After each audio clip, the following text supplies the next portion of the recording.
Hey creators, welcome back. Let's talk business. I'm Desmond Hunt, owner of Dolores Media Group, and today I'm here to share with you the 5 best tools every videographer needs in their kit.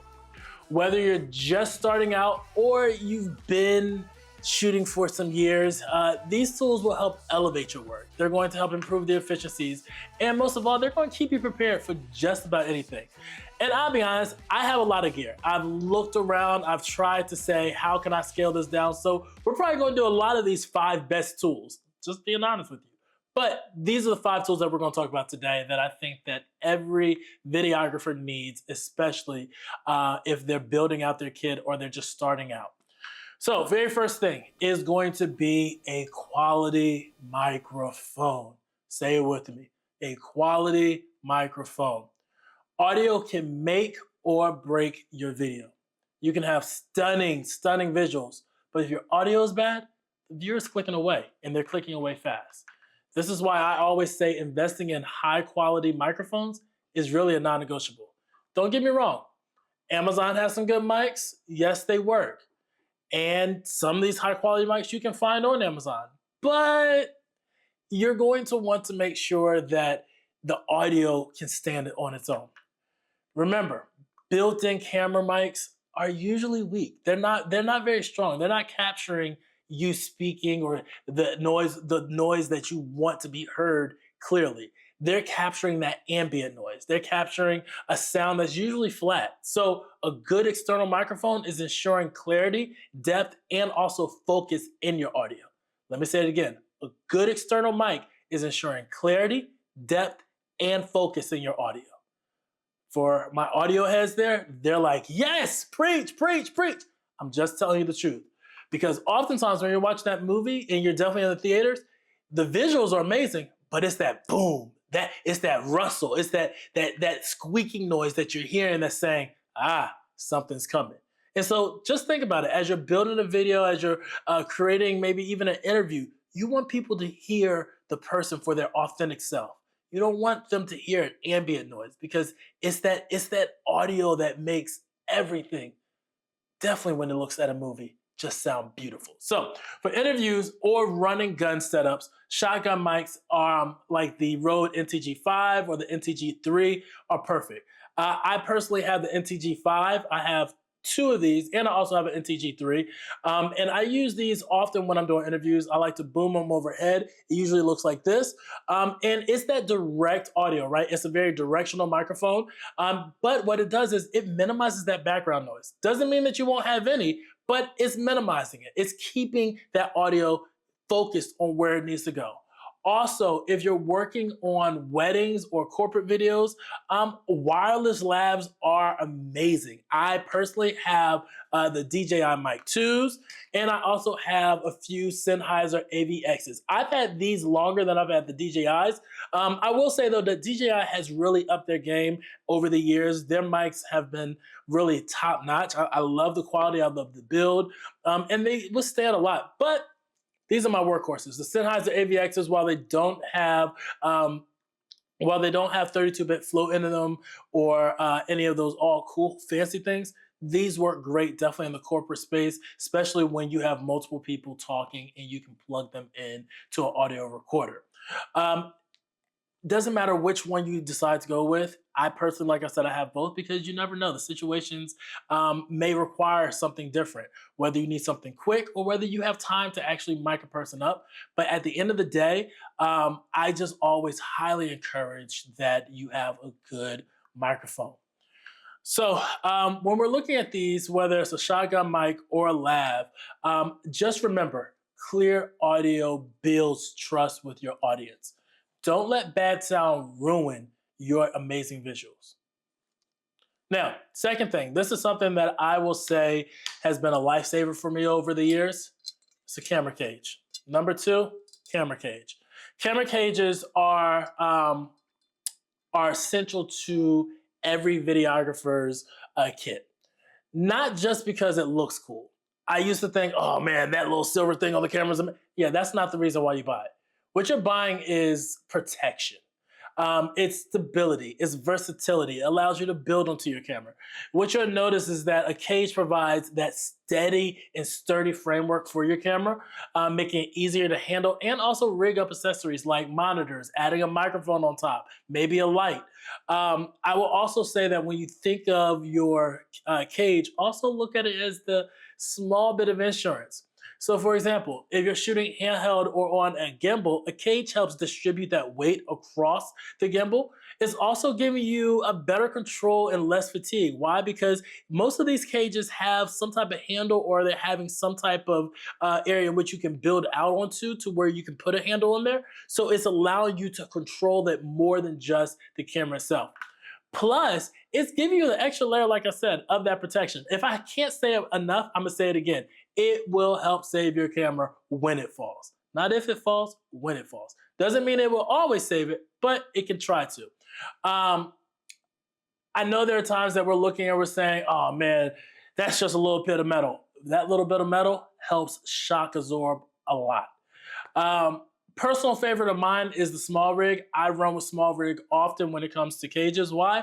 Versatility, they're affordable, customizable in any type of setup. And honestly, it allows me the opportunity to really build out upon it with just about any other manufacturer. I also use Tilta for some of my other cameras, but small rig and Tilta, you can't go wrong with either one of them. They're great. There are also a lot of other cages out there that people use. Just make sure, if anything, put a cage on it. Now, I know there are some people out there that are saying, well, Des, if a camera's small and I want it to stay small, then why would I put a cage to beef it up? I get it. You want to have that small form factor. That's like people walking around with iPhones without a case on it. Guess what happens? They're walking around with cracked screens. It's okay. Same thing. It's the same situation.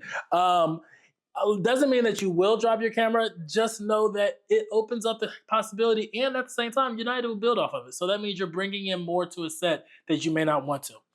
Now, number 3 is external monitors. Now, external monitors have become my best friend, simply because when you're trying to see something on your camera, that small screen on the back of the camera is not it.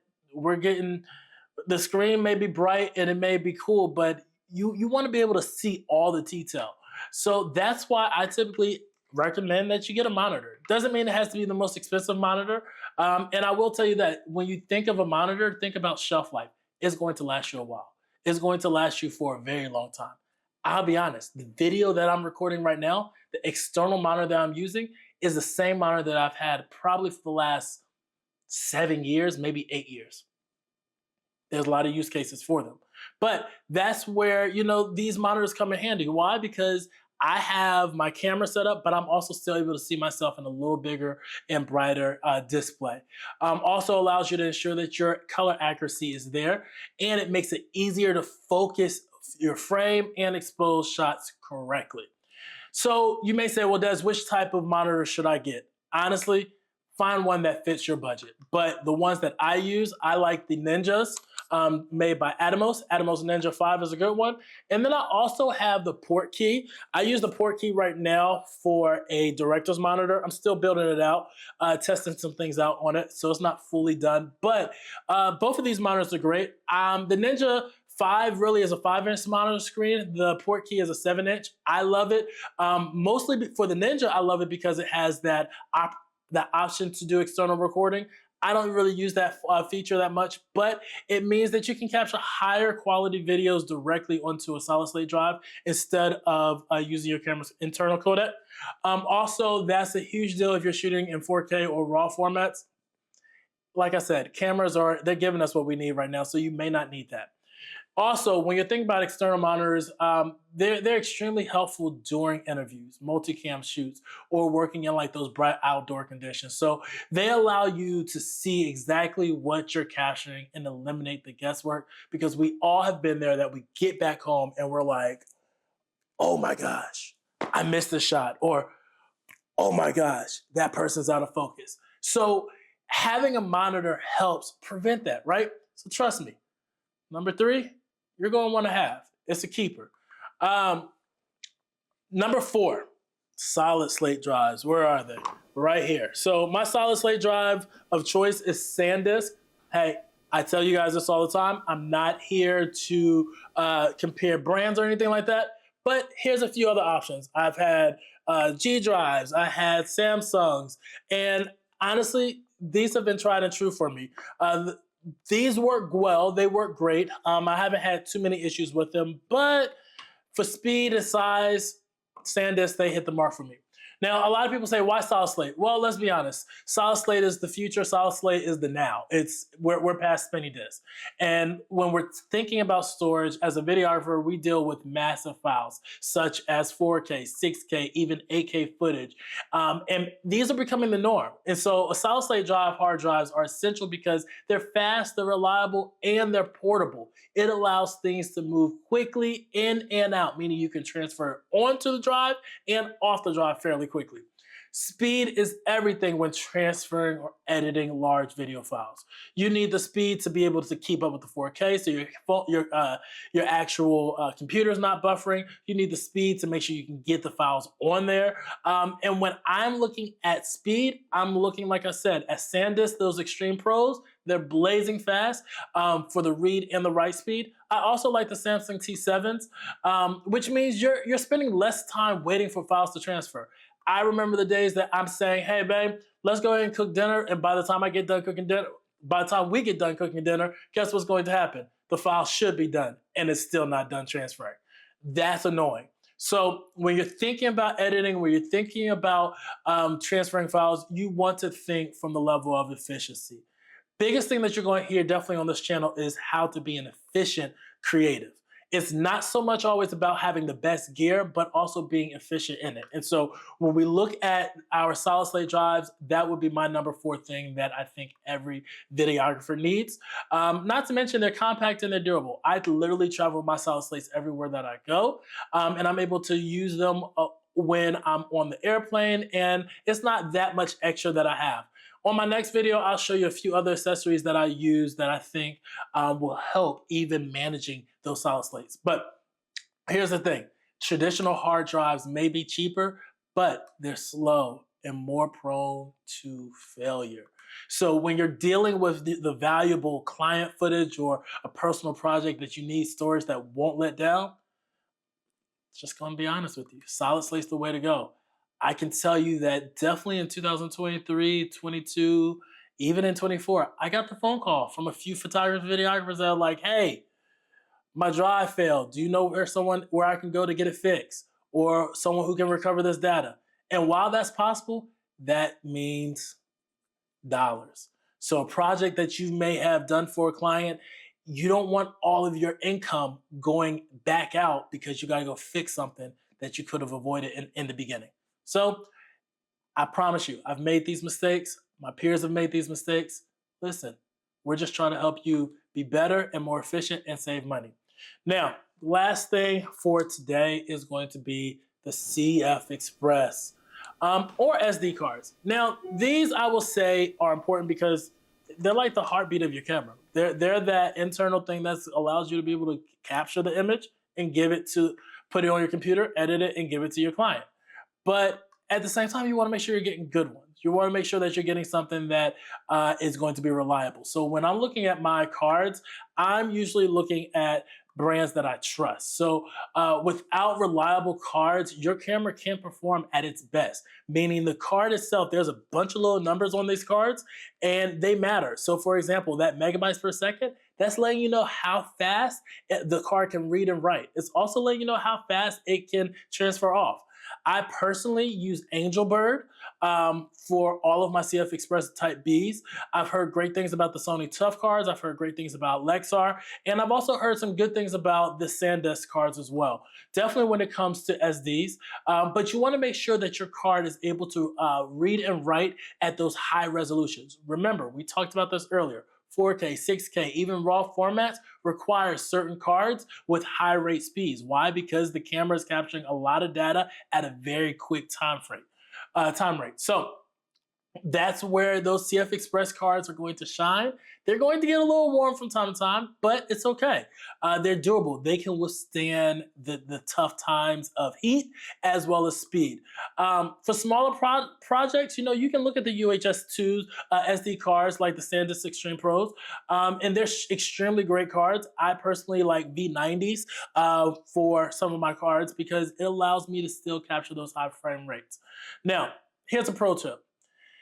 Always buy cards, like I said, from brands that you trust. I can't say that enough. So I know that I said at the very beginning, I got to end with that as well. Stick with brands that you know. There are going to be a lot of other brands that you can try out, but at the same time, you look at it like this. When you bring a baby home, you're not just putting them in the seat. You're putting them in a carrier, you're putting them in a car seat, you're buckling it in, you're buckling also the strap that goes to the seat in, you're also doing the hook on it.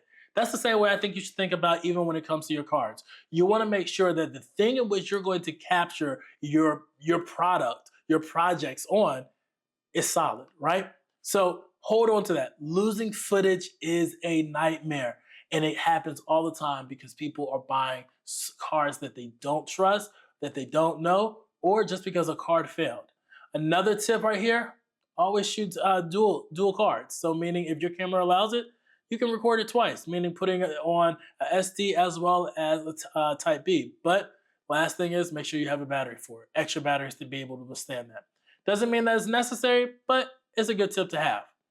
So with all that being said, like I said, hey, these are my top 5. Doesn't mean that they're going to be your top 5, but I always will tell you, good microphone, mics matter, good monitor, allows you to see, good cage, protects it, good cards allow you to read it, and then of course, having the proper storage allows you to store, edit it, and deliver it. So with all that being said, I'm interested to hear from you all. What's your top 5? What are the top 5 tools that you think are important for photographers and videographers? These top 5, I'll be honest, will help level up your game. Why? Because you're not going to see the problems that a lot of people run into because they decide to go the cheap way out. And some may say, well, Des, it's too expensive. Well, save a little bit. It's worth the investment to invest right instead of investing wrong. Like I tell you all the time that when you're looking to do this type of work, you want to make sure that you're capturing at the best capability that you can, and doing it in the manner of having the protection and having the security is a peace of mind, not just for your business, but also for your mental space. So if you're serious about your gear craft, make sure your gear works as hard as you do. So if you found, hey, that this video was helpful, hit that like button, subscribe, and let's talk business. And without further ado, please keep sharing this with other creatives. I'm interested to continue to connect. You can follow me, like I said, on Instagram, as well as on our platform here. Peace.